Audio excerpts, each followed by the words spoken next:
Let's have a look here at an example of a web conference. This was a webinar that Nancy White presented last year for the Australian Flexible Learning Framework. So you can see Nancy there in the image from the webcam. Over here on the left hand side you can see a list of all of the participants, and next to each person you can see a row of icons there.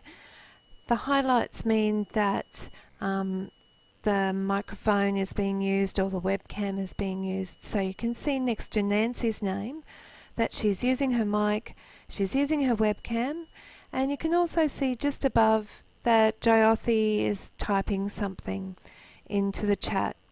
So let's have a look at the chat now. Down below the participants list you can see that there's quite a few comments there in the chat window.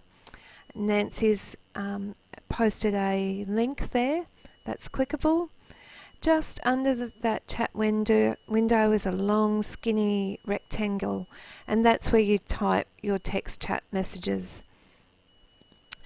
To the right you'll see a large area there with this shot has lots of graphics there, and that's the whiteboard.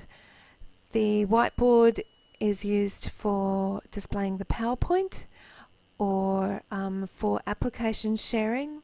So if in a web conference the host or the presenter can share something that's open on their desktop, which of course is really valuable if you're doing some training on a particular application. The whiteboard can also be shared so that you can invite participants to type or draw or write. You can see some hand-written text in this image here, and